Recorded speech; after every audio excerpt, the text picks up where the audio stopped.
I'd like to welcome you, whether you're here live or if you join us or are watching this via the web. The host of today's lecture is the Advisory Committee on Social Responsible Investing, the ACRI. It's composed of trustees, faculty, and students, and it was constituted by the Board of Trustees to be knowledgeable about relevant social responsible investing issues and to advise the Board of Trustees on policy issues. The committee is currently considering a petition submitted by a group of faculty and students calling on the university to divest from investments in fossil fuels. As part of our deliberation, we are holding a series of community fora at which recognized experts on subjects relating to climate change and sustainability would offer remarks and respond to questions. The intent is to provide thoughtful insights that inform both the committee as it deliberates as well as the broader university community. This afternoon's event is the second in a three-part series this semester. Now, about our guest lecturer, we're very pleased, and I'll add honored, to have Majora Carter, that she came on up to Boston to speak with us today. I'm going off script for a bit. She is someone that I'm incredibly honored to have met today. I can remember the first day that I saw her work and have followed it since. For me personally, it was that first time that I got a spark that said, hey, look, man, as a person of color, you have to be in certain conversations. As a person of color, you've got to care about certain things that you haven't cared about. As a person of color, you've got to sit at some of these tables. She was an inspiration and still is an inspiration for me, and so personally, I'm so glad that you are here. Now the formal stuff. Ms. Carter is an urban revitalization strategist. She's also a Peabody Award-winning radio broadcaster and a social enterprise pioneer. She's responsible for the creation and successful implementation of numerous green infrastructure projects, policies, and job training and placement systems, including a few, Sustainable South Bronx and Green for All. In 2007, while running Sustainable South Bronx, she introduced MIT's first ever mobile Fab Lab, and that stands for Digital Fabrication Laboratory. She introduced that to the South Bronx, where it served as an early iteration of the maker spaces found elsewhere today. The project drew residents and visitors together for guided and creative collaborations. Ms. Carter has received numerous awards and honors, including 9 honorary degrees and a MacArthur Genius Grant. Her name has appeared on such lists as Goldman Sachs' 100 Most Intriguing Entrepreneurs and BusinessInsider.com's Silicon Alley 100. And her 2006 TED Talk was one of 6 to launch that groundbreaking site in and of itself. Ms. Carter's lecture today is titled Hometown Security, a talk about urban revitalization and sustainability.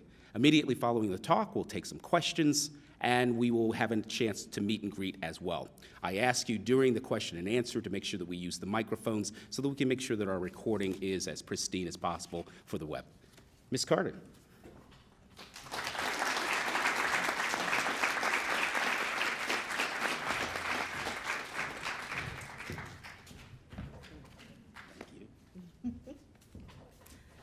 Oh, this is nice. Thank you very much. He's also a native New Yorker, so it's like, we have this bond, and it just doesn't go away. It doesn't matter how long he's been in Beantown, so there you go. But I actually really enjoy coming to college campuses, and especially at this point in my life. People generally think I'm younger than I am, which is always kind of nice, I suppose. But I am absolutely kind of feeling that my job right now is to pass it on. That is absolutely my job. And one of the things that kind of has always troubled me whenever I talked out, whether it's college campuses, whether it's to trade associations or municipalities or just whatever, it doesn't make any difference to me. There sometimes always is this feeling where I'm left kind of feeling a bit like a unicorn. Whereas there's almost always somebody who's just sort of like, wow, that's really inspirational and really, really cool. But there's no way I could ever possibly do something like that. And that always makes me sad. more than anything, it makes me sad. It doesn't make me feel like, oh, I'm really cool, because yeah, I do think I'm really cool, but I think everybody else is really cool too. And it doesn't make me feel stronger to know that people feel weaker. So I realized that what I had to do on my own was kind of take the work that we do, and I work really, really hard, really hard. What I had to do was kind of take these things that sometimes folks would think were just these enormous things that there was no way, on creation that they could do anything sort of similar. And you know what? Who cares if you do or don't? But the point is, do you stop yourself before you even try? And that's what I'm hoping that what I can impart to people, whenever I get a chance to talk to them, that's what I'm hoping I could do. So what I'm going to do with this talk is actually something that I share with a lot of folks, and actually folks even hire me to help do it, which is sort of take them through the kind of process that we use in order to take an idea, just straight from an idea into a reality. And that's what we call it, idea to reality workshops. And they generally help companies or organizations sort of clear bottlenecks just to sort of get through to the next idea and make it over that hump where people go, oh, there's no way I can go forward.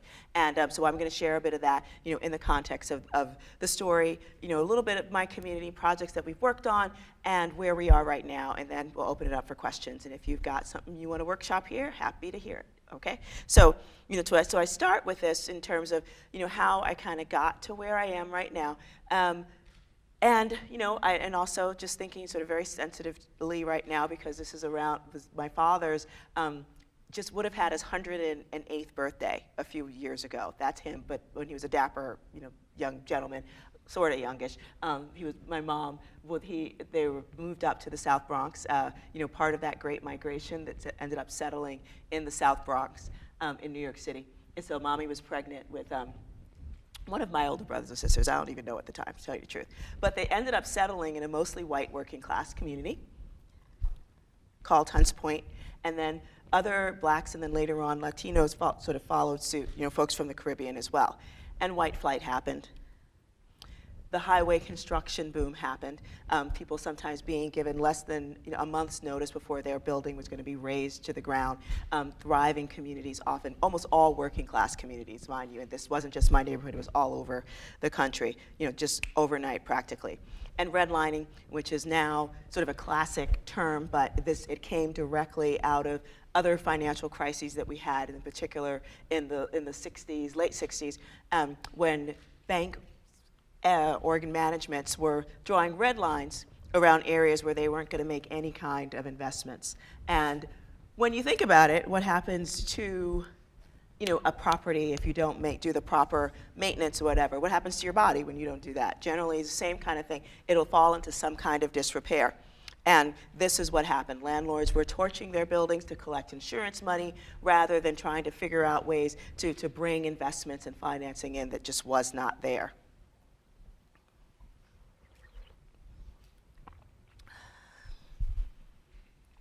And so even though these were kind of the playgrounds of our youth, because we didn't have much, and we definitely heard on the nightly news that there were, that the South Bronx in particular was just an awful, awful place to live, and, God forbid, you happen to be from that place and you just automatically knew there was a stain associated with you, which was really interesting because until I really started paying attention to the news, I actually felt that I was sort of very much sheltered and cared for, because even in the worst communities, it feels like you will find a sense of community where people are taking care of their own. And I certainly felt that way, but that doesn't dismiss the fact that there were real and present dangers.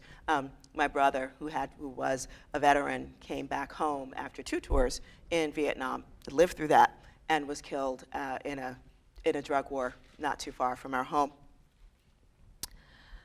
But all of the kind of financial disinvestment, in particular that came, from the redlining, from the fires, all of those kind of thriving walk-to-work communities that my parents had moved into in the late 1940s, it kind of opened the doors for what later became all the environmental problems that happened in the neighborhood. This kind of, polluting infrastructure that just was par for the course in a place that was really only about a square mile big. So really pretty intense. But this is the kind of stuff that, was paving the way as I grew up. It sort of led me to where I am. But this is one of like my very first, earliest, I think, exercises in networking. I like to think of this as, actually, this is a true story. I was on the phone with Santa Claus, telling him that the Easter Bunny said I was a very good girl, so he should hook me up, within a few months. So that is exactly what I was doing. But again, what it did was sort of pave the way for where I wanted to go, and sort of thinking about, like, my job, as a kid, not much older than that, was to get myself out of the neighborhood. So I'd put a plan in place. I was going to use education to get myself out, and I did.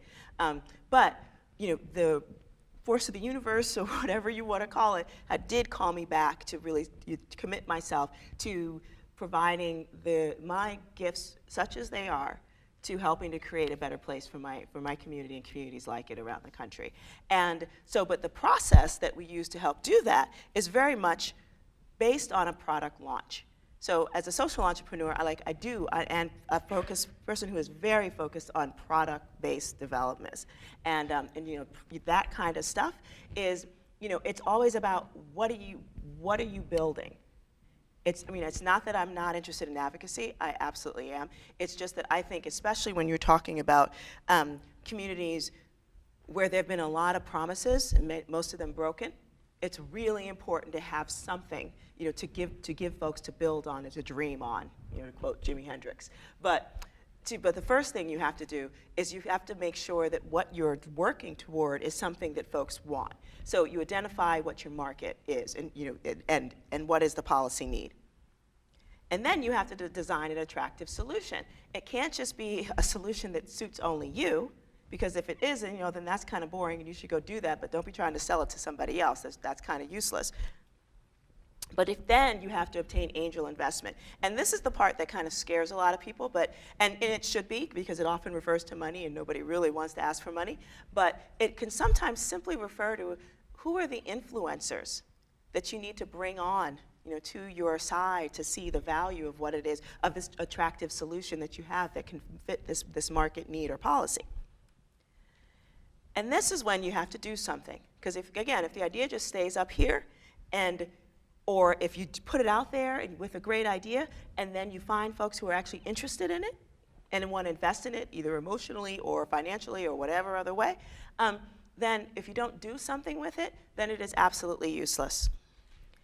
But then you don't just sit there and go, look at the fruit of my creation. Isn't that fabulous? And be done. No, that's when the real work happens. You have to start refining it. You watch how people use it, like take it in, and then you refine it in a way that makes even better sense to them. That is the ultimate job right there. And then, and only then, can you start to reiterate and expand that model to make it so that it's something that folks really want to take in. And I'm going to give you some examples of how I really followed my advice one time, and then I'm going to show you when I didn't, and it's sort of stark. So this looks really stark, and it is, but this is kind of what I came back to, after I moved out of the neighborhood. I escaped from my neighborhood through education, and swore never to come back, came back home, found myself right in the middle, of this huge battle, between the city and the local community, because the city wanted to build this one particular huge waste facility in the community that would have brought an enormous amount of waste infrastructure to the neighborhood, even though we already handled an enormous amount of the city's waste. And so it seemed as though so I was involved with that and realized that I wanted to be a part, of the community taking action to support itself and its own needs and desires. And I was absolutely a part of the quest for more sustainable solid waste management, which was awesome, and I'm thrilled that I was a part of it. But for me, there was definitely something lacking, because what I wanted really to do was find ways that we could work to fight for something and not just always be fighting against something.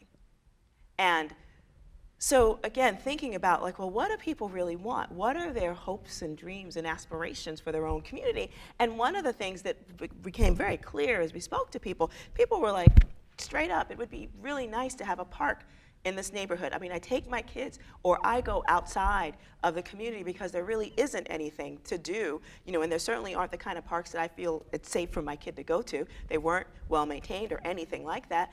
And I was thinking, well, there's a market need for this kind of thing. And since our city and state are trying to continue to say that our waterfront in particular is a place for a dump, how about we sort of turn that on its head and start thinking about it as something else? And so initially, we were hoping to sort of transfix the idea of building a park on the site that the city wanted to build the dump on a whole other waterfront, and because we live on a peninsula.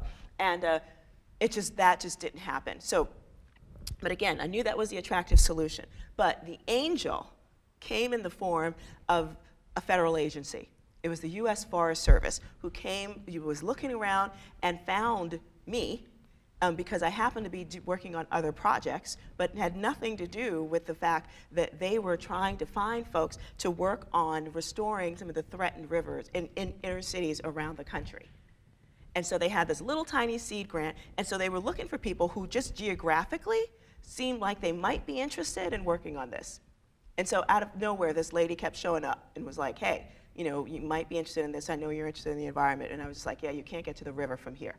And that's literally what I told her many times. because when I looked at the map, and I knew there was a river because there was a subway map, I also knew that there was, because I saw it on the subway map, I also simply knew that there was industry that lined that river. So there was no way you can get down to that. And then if I hadn't had a great big old dog that pulled me into what I thought was just another dump that I had actually passed many, many, many, many times on my morning jog, I never would have known that that dump actually dead-ended at the Bronx River, the only true freshwater river in all of New York City, that most of the borough had turned it back on. And suddenly, there it was. So my angel investment came in the form of that little $10,000 seed grant, and it allowed us, to buy lunch for volunteers and pay for supplies and all sorts of stuff like that. It allowed us to do these kind of cleanups and build the relationships with folks that would allow us to continue to do this kind of work. And again, it was just that little infusion of cash that made it possible for us to clean the place up to look something like this. And this was our beta version. And again, much nicer than the dump that was there before. But we didn't have this culture, because again, people would take their kids out of the neighborhood to do parks, to do the park thing. And if it weren't for me and my friend who would, errant rollerbladers every now and then, would go down to use the park, there weren't a whole lot of folks using it. So again, we had to learn from this, and thus we refined what we were doing, which was get more activities down on the park, program it to a crazy extent. And so we had things like environmental stewardship programs, boat building, rowing, canoeing, you name it. We would, you wanted to do anything, you had it down at the park. Just if it was a nice day, please go down, do it at the park, so that we can have that kind of activity there as much as possible. And it really paid off, because the kind of attention that we were able to get locally, as well as from the city, is what allowed us to just expand that model. And truly, this is one of my favorite pictures in the world, because as you can tell, I'm simply posing. I didn't lift a single shovel of dirt at that moment, because these guys actually were doing it, and this was at the groundbreaking for our $3 million renovation for the park. And I figured, I've done enough, I just need to pose for my close-up. Thank you very much. And so just before this, it was sort of like a gleam in the eye, sort of a dumpy little place, and then that's all we wanted to see. And then it went from this to this. And so this is the Hunts Point Riverside Park, literally the day after it was the final, plantings were put in place. And it's since become this really incredible place where the local community, comes. There's lots of folks that work in the area will come by as well. And I was married there back in 2006. And that is Zena, my now, gone on to the other side puppy, who was my flower girl. And there, so again, this dump went into this now national award-winning park. And here she is with her first award for her excellence in urban environment. And so here's an opportunity, a thing where basically I didn't really pay that much attention to my own process, because I drank the Kool-Aid and was really excited about something and just didn't see the writing on the wall. And I know I'm probably the only person here who's ever done that. But I certainly did it with the world of urban agriculture and wanting to see all sorts of things and how it really could be, the silver bullet to solve a lot of problems. And, very lofty kind of goals that we set for ourselves. One, of course, communities like the South Bronx and many inner cities around the country, they're junk food jungles. I mean, I personally don't think there's such a thing as a food desert, because in those same areas, what you find is plenty of crappy food that's really bad for you in abundance. And that's why we've got such high incidence of obesity and diabetes and other kind of lifestyle-related health issues. So it's like, there's plenty of food. And then, of course, you add to the fact that even if you do find places in communities like that to find great produce, how long it takes to get to your plate in many cases is often a problem. So just the vehicle miles traveled and the pollution that's created, it's all fossil fuel intensive. I mean, you name it, our food system is really kind of screwed up in that kind of way. So accessibility, quality, those are the type of things we were interested in trying to solve. We knew this was an issue, and people would talk about it a lot. And so we thought it would be kind of cool if we created this opportunity where we're growing food under glass and greenhouses in inner cities, and doing it as a way to create jobs as well as produce lots of food. And so we thought this could be a great model. We could create some great opportunities to actually take over vacant land in places all over because of course there's usually in most places some real estate where you can do this kind of stuff in low-income communities. And of course there'd be great jobs at the end of it, right? Until, and to the point where we were so confident about this, that we created, a marketing campaign, for it that was, of course, going to spread all over the country. And no, I do not know either Jay-Z or Eminem, but, through the miracle of Photoshop, you can know everybody. And so that's what we did. We even created a marketing campaign long before, the bloom was off that rose. And so the whole idea around this was really great until we thought that this great solution to this need was so fabulous that of course investors and everybody else was going to buy onto it. Cities were going to be like, let's do it. And then we realized that the numbers just did not work. They just didn't work. The amount of upfront investment that one was going to have to create or need in order to build the initial infrastructure was just prohibitively expensive, and especially within the context of trying to create a lot of jobs out of it. You can create jobs. It's not like some folks can't make some money out of it, but you have to be mindful about what your goals are. And so it's not like I think urban farming is awful. I just think as this particular kind, which we were trying to create into more than it possibly could be, at least within the goals that we had set up, for the kind of market need that we were trying to address both. We did them both, healthy food as well as job creation. That it just wasn't going to play out. Now, in terms of urban agriculture and what it can and should do, and often does do in local communities, from community gardens to educational programs, I mean, it is such a powerful tool to make sure to help people understand the value of the food system, where it comes from, so that we can become educated consumers and make those type of demands, and just both in policy-wise, but in particular for our own health. Individually, like that is truly important, and I think that's the value of it. But in terms of thinking that it was going to solve as many problems as we thought it would, yeah, it didn't quite happen that way, unfortunately. But again, this is exactly the process. Again, for the Urban Ag Project, we got stuck at bullet number 2 and forgot to look further down. Whereas, spent way too much time and money thinking about trying to get there, because of course we couldn't get to anything else.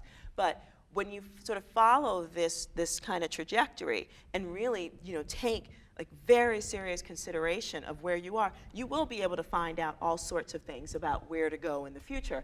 And a big piece of where we are right now, so I've moved, I was connecting, and I still do. I still work on sustainability issues. It's part of our consulting practice. But I've always looked at the idea of sustainability as not just an environmental issue. Maybe it's because I'm from a very low-income community where there's a lot of issues associated with being in a low-income community that cut across all sorts of environmental, social, as well as economic issues that when I think of sustainability, I'm like, I gotta have all three. So one is just not gonna cut it at all. And I think, for low-income communities of all colors all over the country, that is absolutely the case. So for me, as I started thinking about where I was going and the things that I was looking at in terms of how I could play a role and get both personal, and professional satisfaction out of doing this work, of course it would evolve. But it came from a really interesting place, which was sort of working around the country and sort of seeing the same exact dynamic kind of play out in terms of real estate development. And in low-income communities, noticed only two kinds of real estate development. One was gentrification, which was pretty simple. The idea that there would be, a place would become desirable, and then folks would come in with more resources and essentially, make the neighborhoods nicer and push out the poor people.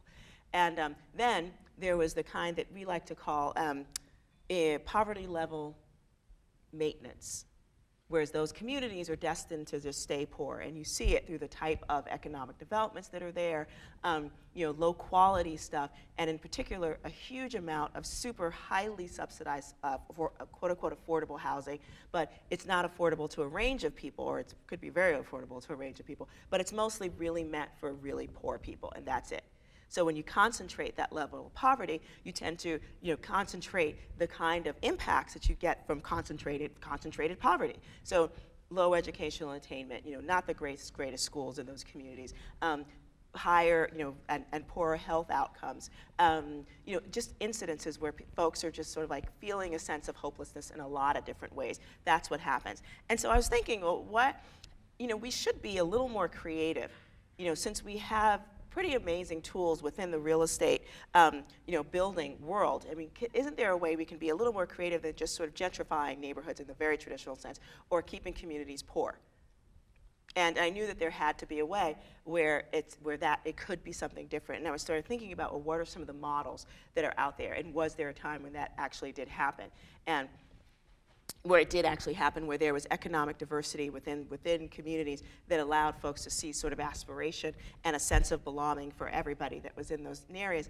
And I couldn't help but, think back, and it certainly wasn't my experience because I didn't live through this at all, but when there was a time during, when segregation was totally legal in many places. I mean, now it's sort of like an informal thing that happens right now, but when it was totally like, you will not live here because of your race, that kind of stuff.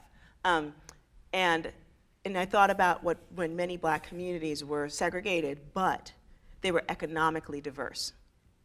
And so it wasn't uncommon for a black doctor to live somewhere in close proximity to a black janitor. That doesn't happen much anymore. So, so there was that sense of like, you got a chance to see things or see what you could be because it happened to be there. There was a sense, I think, of social cohesion that we don't have, and that one of the unintended consequences of integration, took that economic diversity that was in those communities, and we're still dealing with the impacts of it today. And, and I found that kind of, because, folks that could afford to go generally did. And I don't blame folks. I mean, people should have the right to live wherever the heck they want. But in many cases, what did that do for the folks that were left behind? They felt left behind because they were. And, I even experienced that to some extent, during the fires when I was a kid. And it would be interesting at the beginning of the school year, there were the kids, whose parents could afford to buy them, a whole, range of clothing, new clothing for the school year, and they had like perfect new book covers. I don't know if anybody even uses book covers anymore, but that was a big thing, brand new book bag, and then the rest of us who had the hand-me-downs, and you pretty much knew within a couple months the kid who had like brand new clothes for the whole month was not going to be there by the second semester, because their parents were going to take them and move them out. And we felt that. We absolutely felt that. And the interesting thing about all of that is that, we're still experiencing it to this day, And because and even as a kid, as a smart kid, we were taught to measure success by how far you can get from those neighborhoods. And you were told, like, oh, you're a bright one. But that contributes to brain drain. And again, we continue to degrade the fiber of our communities around the country when we don't make the kinds of investments that support the social, environmental, and economic health and well-being of those communities. If we're continuing to say, they're just going to be some places just going to be poor, and if we like them, then we're going to gentrify them. Gentrification is not like, people like to think of it as a tidal wave. Like, once it's coming, you just better get out of the way. But maybe we should start thinking about it more like the wind or the sun. And when you harness that power, you can use it to your benefit. And thinking about, like, well, what are the tools that we need to employ to make some of that happen? And so we are working on the real estate side, and we're working on land lease deals to keep, so that folks who are living in those communities aren't the ones who are just selling their land right out from underneath themselves really quickly and too cheap, but really working on ways to coordinate them to make sure that they're in the deal and they stay in the deal so that they're building wealth for their communities and for their whole family that extends long beyond after that little cash infusion that they get from a developer that just walks away. But the thing that I'm most excited about right now is taking a moment and looking at the economic drivers that are happening regionally and nationally and making sure those communities can participate in them, so that we're not taking that brain drain approach, so that we're not saying, we're going to take the talented ones and do the fresh air fund approach and get them out of here because they're too good for over here. No, we want to help make the bright kids in the community, the ones who frankly are going to be the economic drivers of their own lives going forth, and be models for change within their own neighborhoods by creating the infrastructure that would keep them there. And so one of the things that we're working on right now is thinking longer term about what is going on economically. And of course, we are firmly in the tech age. Everything that we do, whether you consider yourself a technologist or not, technology will play a role in your life. And so it is important to be well versed in it and understand it, and at least have some kind of understanding of what it is, whether or not you're actually employed, doing as an engineer or in CS or whatever. And so lots of folks like to talk about, especially in low-income communities, that the whole this digital divide is all about access, having broadband, having some kind of internet service. But actually, that's not really the case. It really isn't. Because the real digital divide is between consumption and production. Like, are you simply a consumer in this new tech economy? Or are you a producer as well? Because you definitely want to be both. But just frankly, just being on the consumer side means that that's all you do. And consumers, frankly, on a bunch of different levels, they don't last that long in terms of the work that they're trying to continue to do.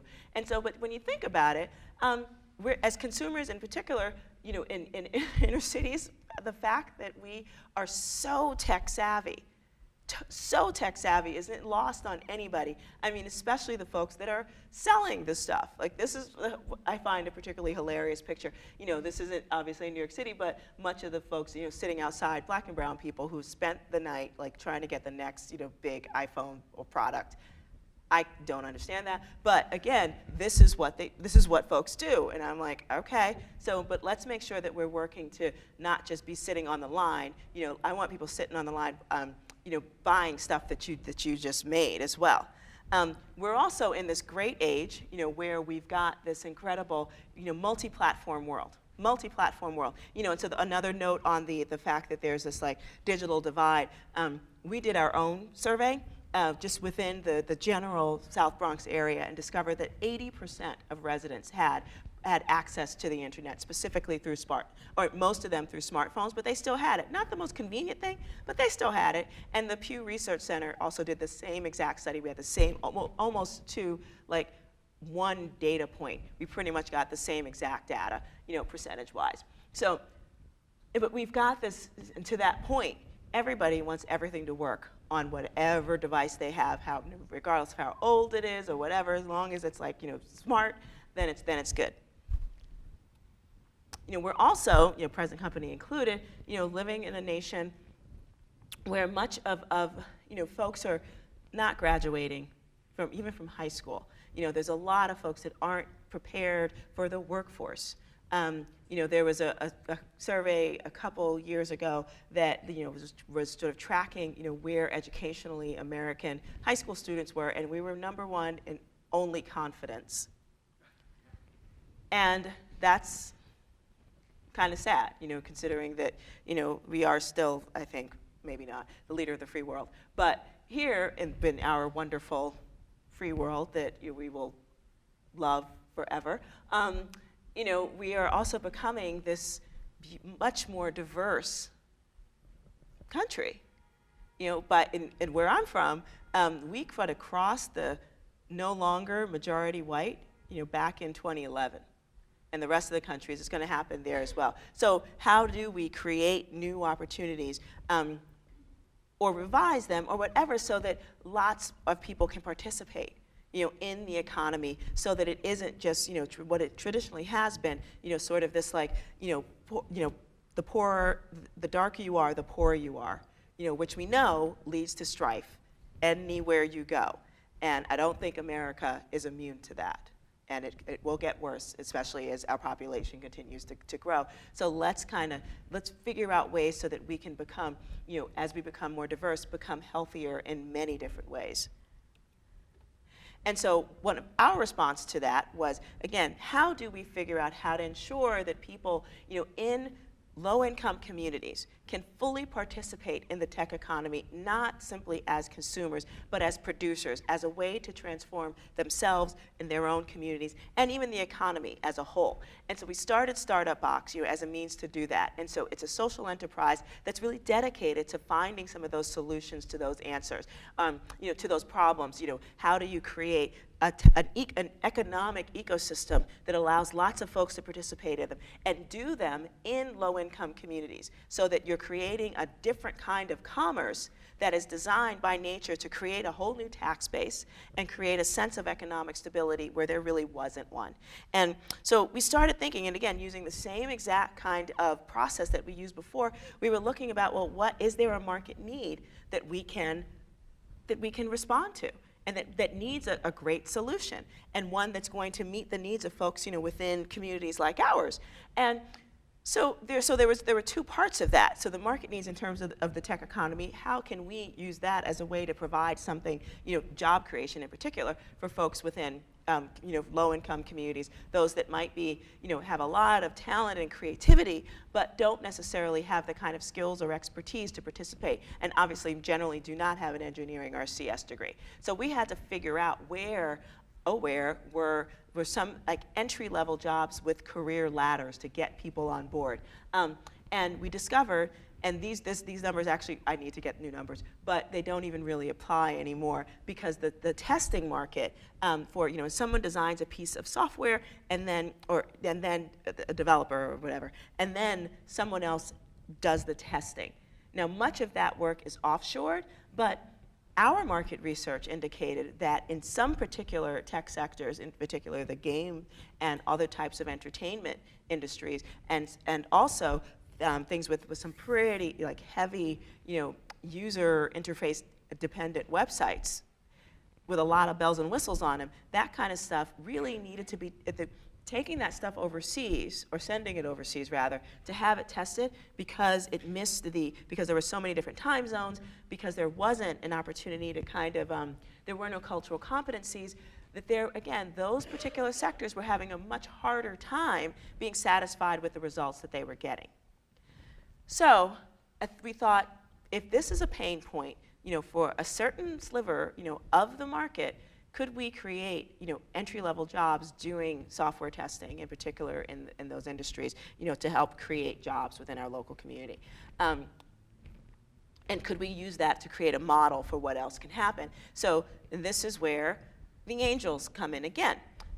So Nickelodeon was a big game company, Tresenza, a little mobile game company, and my company, because we needed to test out this model. So we needed these companies, to see could we do quality assurance with you, or rather for you, in a way that would make sense, for the industry. And of course, and then I paid, the folks that did the work that actually did the testing. And we pulled together, several pilots to see how this would actually work.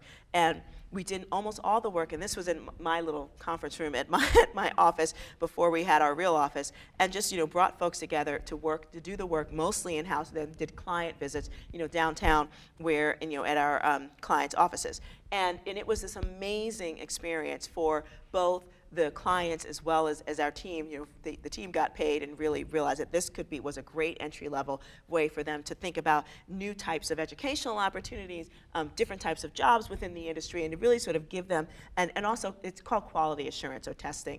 And quality assurance is a great way that many people in the industry actually got their start doing, because it's a way to sort of get in, you learn product failure, you learn all sorts of stuff like that, and you get a chance to see like the bugs within a system so that you can learn from it. So again, that's why folks in the industry really appreciate folks that have that as a background. And so after the pilot, we realized we did a lot more market research and realized, you know what, we're onto something. And that's when we decided to launch our own business, our own software, our own game developing business, and do it specifically in a way that supported the further development of the local community. And for us, we wanted to have storefront space, and so that folks could actually see things happening, from the outside looking in. And so when we signed the lease on the space, and we launched it last September of 2014, and took on another space because we're opening up a Wi-Fi cafe. Because another thing, when we did our own market research in the community, we realized that one of the things that people would leave the neighborhood for, and actually considered it enough to make them think about other places to live if they could, was that there was no decent cafe in the neighborhood, like not a place to get good coffee, something that simple. So we're doing that as well. But opening up our space, and getting the clients in order to hire people like right off the bat, building that up off the ground was a really incredible opportunity for us to be a part of. The fact that we're on the main avenue, and that folks get a chance to like walk by this space and see people actually doing tech. I mean, literally, the folks that work there, part of their job is when people stop in because they have no idea what's happening, they have to go in and tell them what's going on, in terms of, this is a technology company, this is what we do. So the way we recruited is that, we did gaming tournaments to just bring people into the community, because we wanted to, because we were working for the games industry, we had to make sure that folks could play through the levels in order to test all the bugs that were in the system. And that was a really fantastic opportunity for them to get to know what we did. But it also became this incredible community gathering space, which is what we did not anticipate.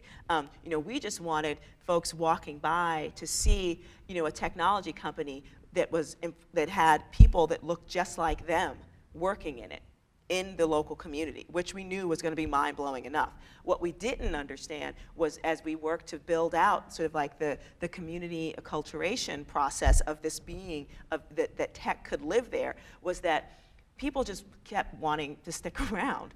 And so we became this sort of weird and wonderful kind of informal community space whenever we do gaming tournaments or any other kind of event. We do book launches for local artists, dance events. People just love it. And during the height of some of the worst, police and community bad relations, in New York City, it's right after the Eric Garner verdict came out, and people were, I was too, kind of horribly upset at the verdict.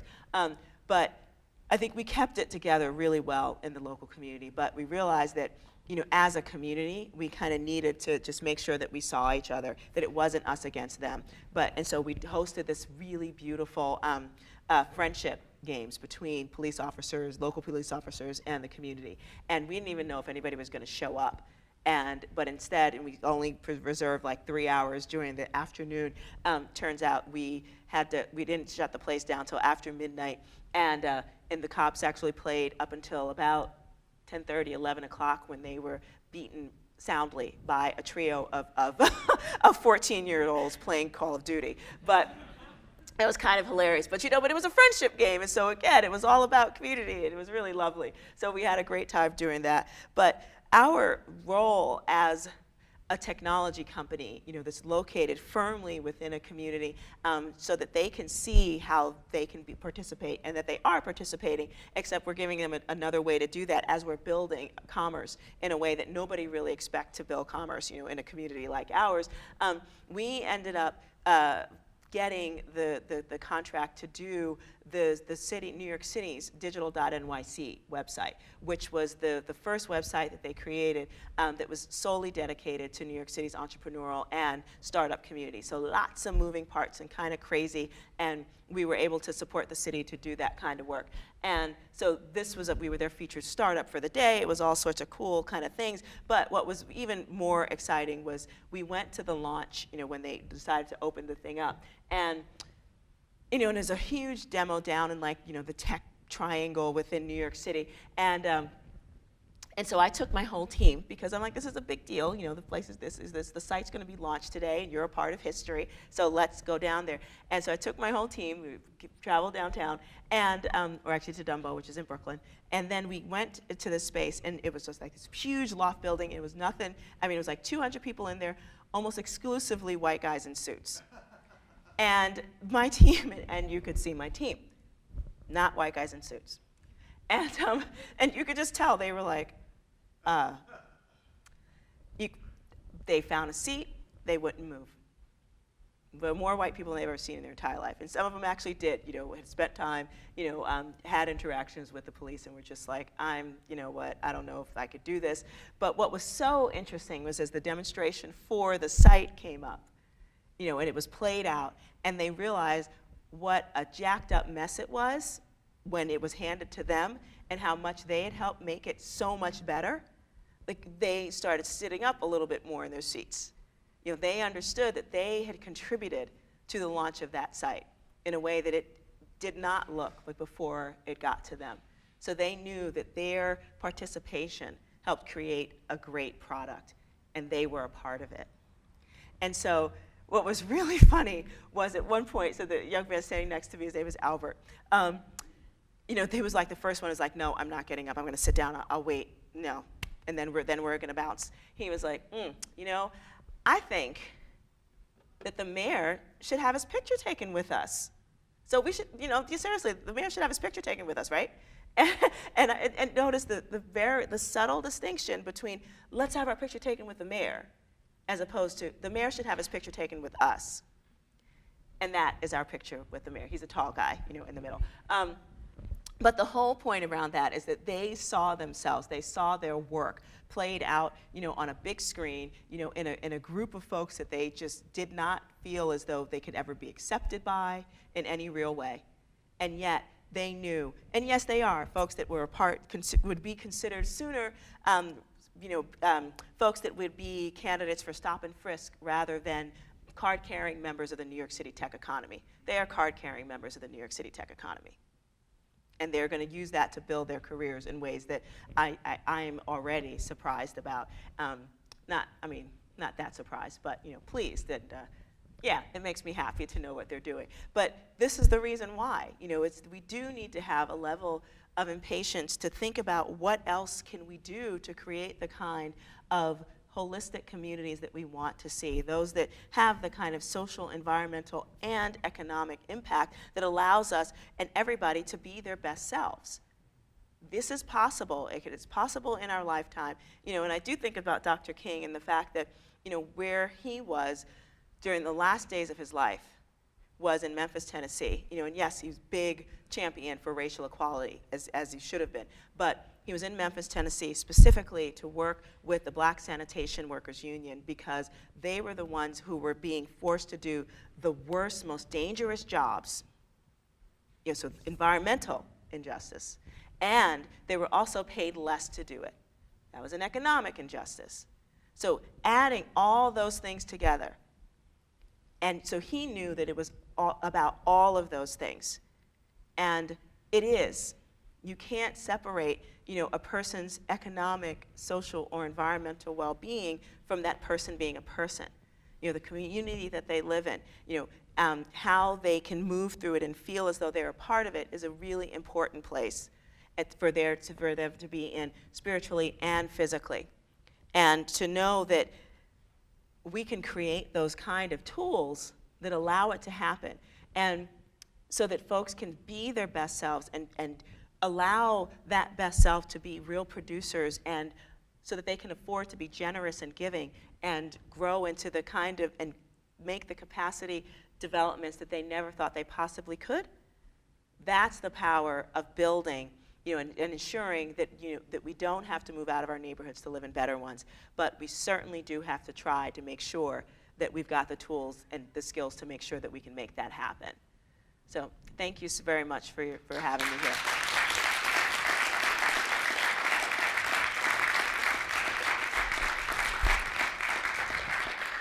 We can take some questions, and what we ask is that you use the microphone so that we can get the audio onto the videotape that we'll post later on. So please step up to the microphones.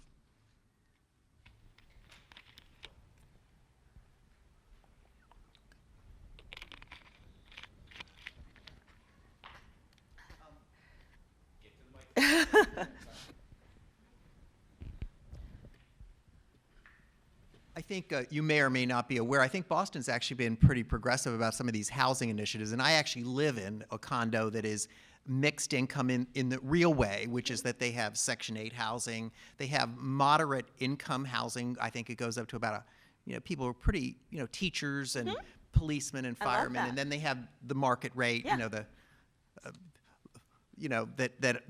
other people live in. Right. And I love what you said, and I've lived in this same community, the South End, for 30 years almost, and seen the neighborhood transform and get better, but also still remain pretty diverse. Right. Can you speak to what they're doing in your area, the words, in terms of how to use sort of policies? And I was interested to read in the New York Times about this sort of, the $5, $10, $50 million apartments, and they have mixed income, but everybody has to go around the back and have a separate. God. I know. So can you speak to that and how you see that as part of the solution, and what's happening in New York in that arena? Yeah, I mean, I can't. Fortunately, we don't have too much of that particular example, but I do think that developers have gone more out of their way to do more or less the bare minimum, in terms of creating real economic diversity, because there really haven't been the kind of tremendous policies to do more of the type of developments that we have seen more of in Boston than we see in New York City. Like, it's quite more of an anomaly, I think. Because even in lower income neighborhoods, what they consider middle income is actually not middle income. It's not real economic diversity. It's just sort of like different shades of just above poverty. But it's better than nothing. But I can't say I don't think we're going to create the kind of economic diversity using any of the tools that are out there. I think that is going to be a developer's choice. I mean, you could make the financing work. I mean, but it's just there haven't been many examples of that happening.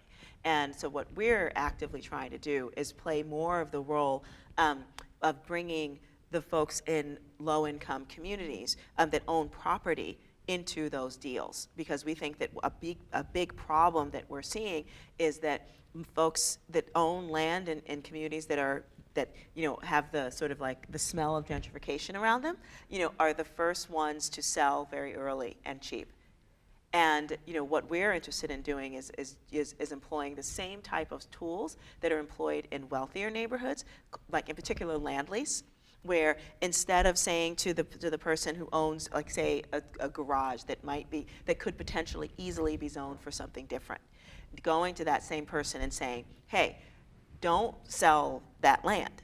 Actually come in with us to be a part of a deal, and it's a land lease, and you get to stay the same way that they do in wealthy neighborhoods, and you get a cut of the deal, up front, and then it's the gift that keeps on giving, and it's not going to be gone. So that's the approach that we're taking, and it's specifically targeting people that are already in those communities, and that is not something that I'm seeing anybody really do at all.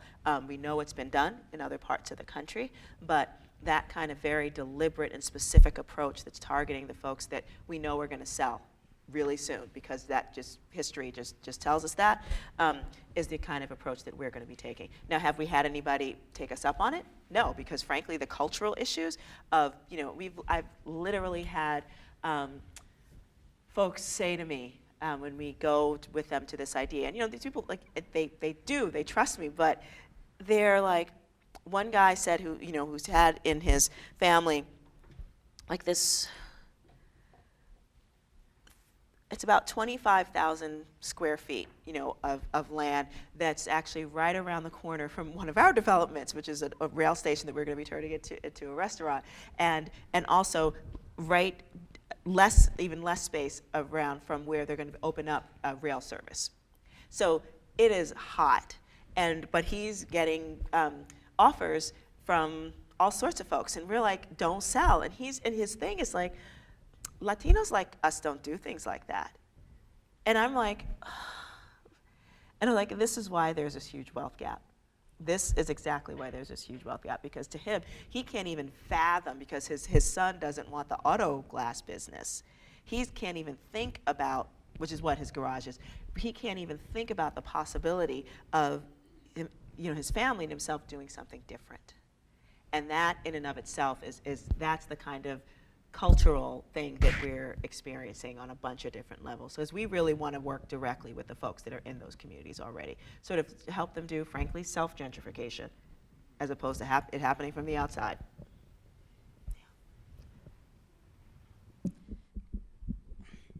Thank you so much for speaking and being here today.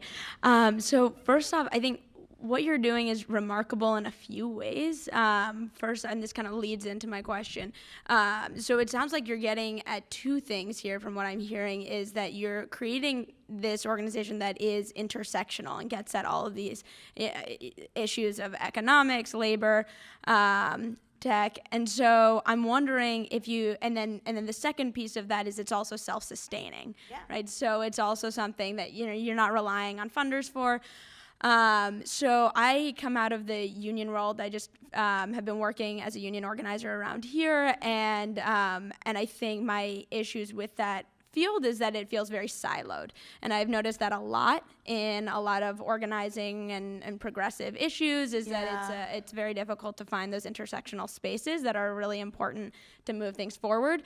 So number one, my first question is kind of how to go about finding those intersectional spaces, if you have some words of wisdom about that. And number two, I'm kind of thinking about the nonprofit world, and I know there's a lot of issues with kind of nonprofit industrial complex and these kinds of things, and so I'm curious, communities around here, I know I've been talking a lot more about social entrepreneurship has been a big thing, and just kind of the business territory to make this work self-sustaining and not relying on the wage gap, so to speak. So I'm wondering if you could speak to both intersectionality in this work and how to find those spaces, and then also the role of business, social entrepreneurship in this movement.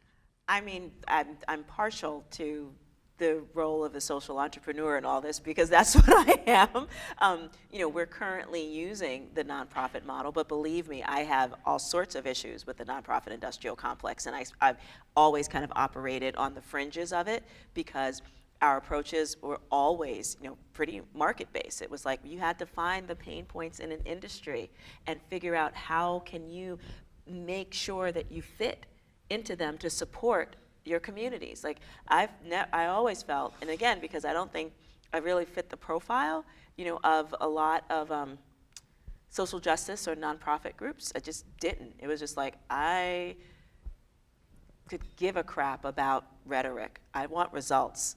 And that's my goalpost, nothing else. And on a bunch of different levels, like I couldn't talk pretty, but I certainly got stuff done.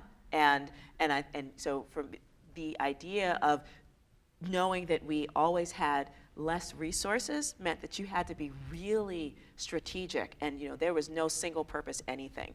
So if it became really clear, if we were going to work towards supporting the environment, we had to figure out a way to make sure people had a personal and a financial stake in it. It had to be something that we're allowing people to think. So that's why we started our green collar job training and placement system. But before we did that, it was a placement system. We had to find the job so that people could understand that they had a place in it so that they would be advocates when we needed them to be advocates for the environmental health of a place. So, you know, if parents wanted a safe place for their kids to play, like we also had to figure out like that they understood the health impacts associated with it. We couldn't afford, we just literally could not afford to not have multiple uses for the same amount of work that we put into it. Same now, you know, if you're looking at low-income communities, you know, when you're, you know, I think the kind of social services that are required just to keep them poor. You know, I just think about from my office, I look out, you know, I have a second floor office and look out, you know, on the street, and there's like 3 places to get crappy food and 3 pharmacies. Pharmacies, like big pharmacies. And I'm like, gosh, you know, the healthcare industrial complex does really well, you know, by dealing with a diabetic and super sick population with lifestyle illnesses.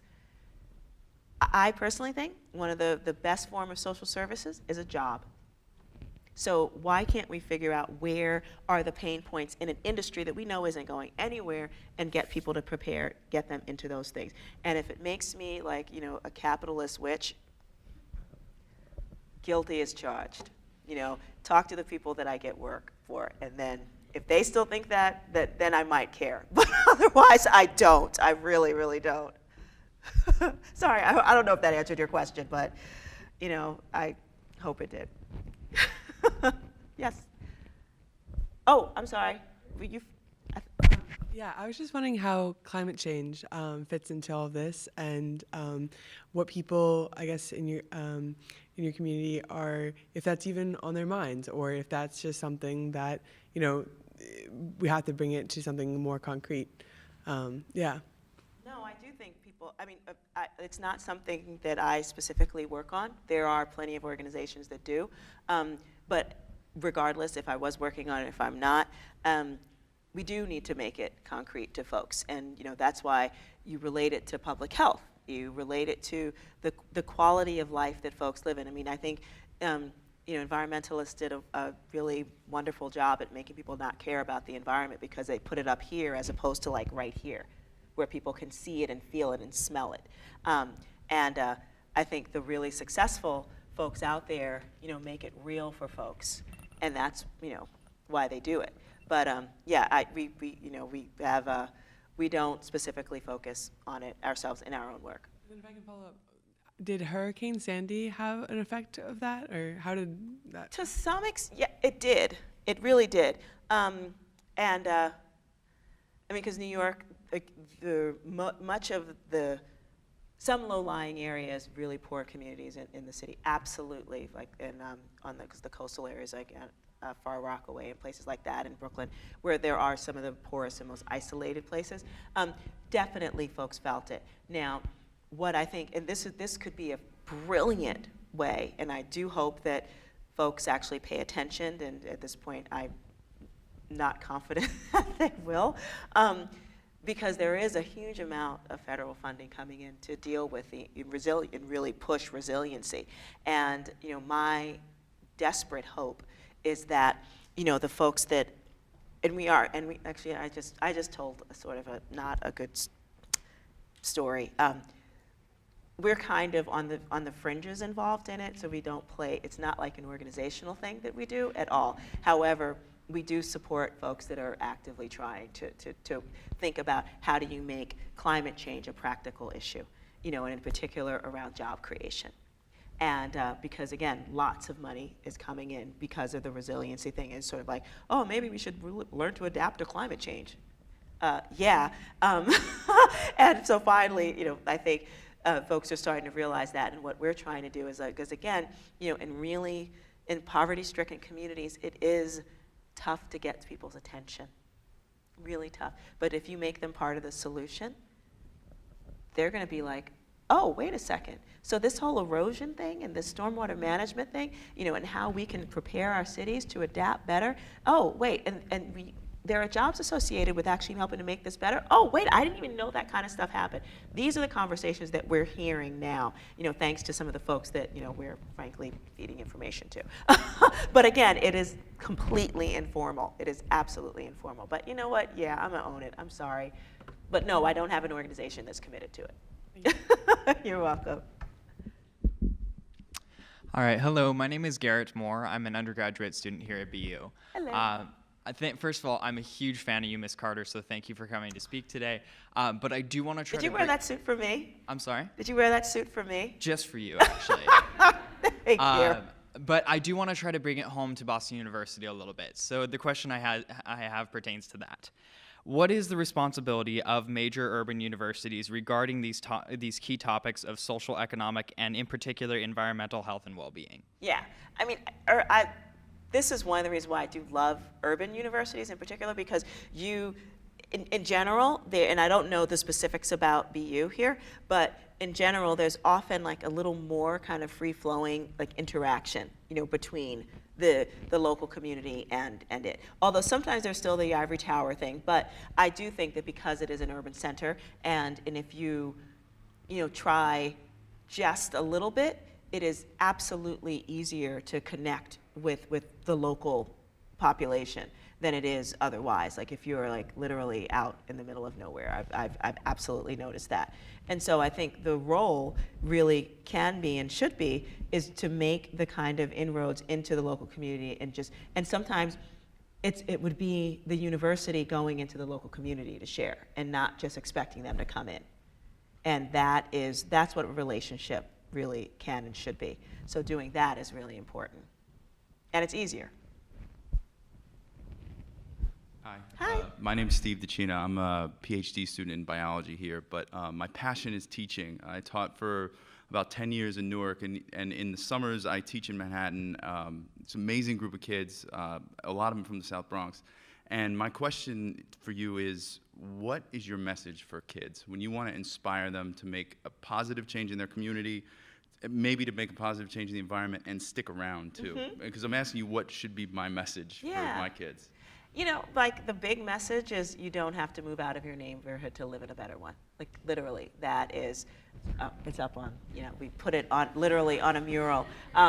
Forgot that was up. And, but it is true, and I think especially for kids, again, we're, from underperforming, under-resourced communities. Like I really hate those words, but they are. And people born and raised in a place like that,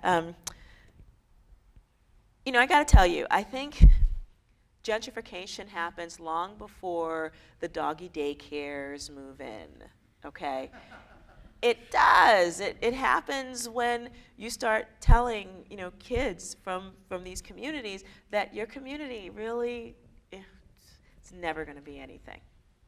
And that's what many of us feel. I mean, I felt that, it bothers me to this day, like unless someone, and these are like not people that, might hate me for whatever reason, because everybody's got at least a few haters, and if you don't get some, it means you're not doing anything.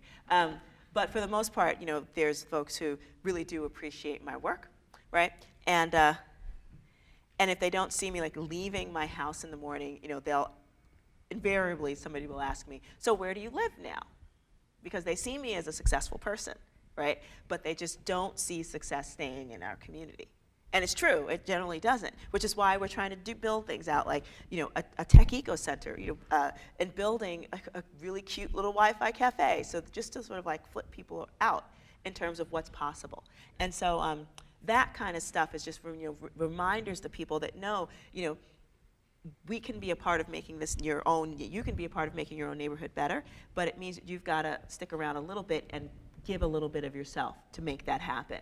And, yeah, give back in that way. Thank you. Totally. Sure. Hi, Hi. my name is Debbie. I don't know. Hi, Debbie. I'm a little short. Thank you.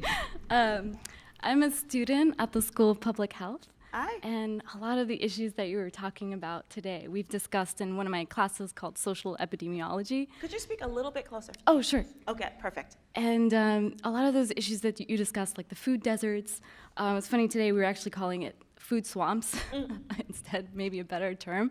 Yeah. But so in going through your list of if you have an idea, I guess, could you talk a little bit about, finding people to collaborate with? Oh, yeah. Because you mentioned, identifying the market, policy need. At what point, is that the point when you would start looking for collaborators, or just throughout the whole process? Wait, what was I missed a little bit. I think. Sort of like throughout the whole process, do you look for collaborators, or? Oh, yeah, you're constantly on the lookout. And you have to kind of do that as a bit of a CYA, but also because, frankly, you never know, frankly, how much somebody might save you time or come up with a better idea. I mean, just in terms of like the larger work that I do, we've sort of taken, where it was sort of like in a traditional organizing sense, you just keep talking to folks until, because there will be a lot of no's, and that's fine and dandy. And you know what? That's the way the world goes.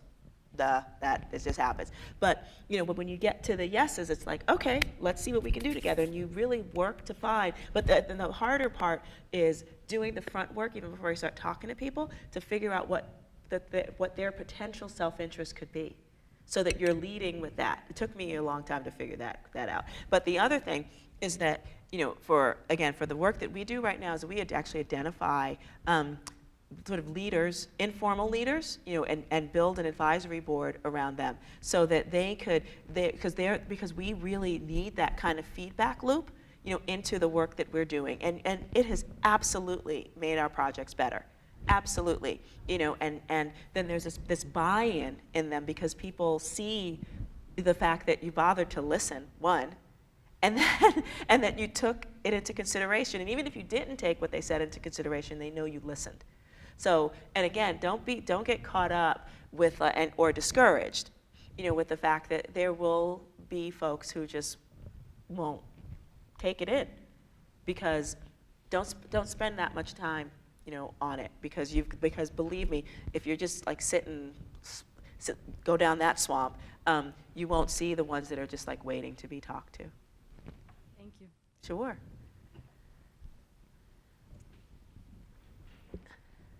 My name is Ed Leckler. I'm a professor here at Boston University. And again, I'm trying to look for a linkage between your amazing, wonderful work and climate change. And I can't help but look at the banner up there that says, "You don't have to move out of your neighborhood."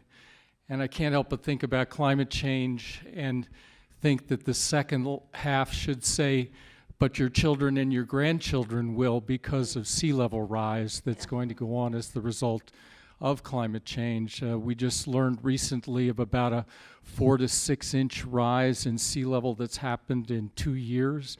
The Northeast is going to see sea level rises much greater than many other parts of the world, and the impact on cities like Boston, New York, and is going to be extraordinary. Real. And I wonder if there isn't a way to, as one talks about making lives better in these kinds of communities, whether talking about how the impact of climate change is going to affect people in these kinds of communities, and the poorer you are, the more difficult it's going to be to cope with many of those changes. And I'm not sure there's a question in there somewhere, but I'll bet that this is something that you can respond to, and I look forward to it. Thank you. And I appreciate that, and also the other young lady who asked that same question. And it's so hard, because yes, you're right. It's the most vulnerable populations of the entire world, that have always borne the brunt of these horrible environmental practices that got us in the situation that we're in right now, historically. And I really do think, I answered it poorly. I really do think that how we, make sure that folks, especially those vulnerable populations, sort of see why this matters is by making it matter to them. And the self-interest, I don't think self-interest is a terrible thing. I really don't. I think people will do it regardless. And if we can, couple the fact that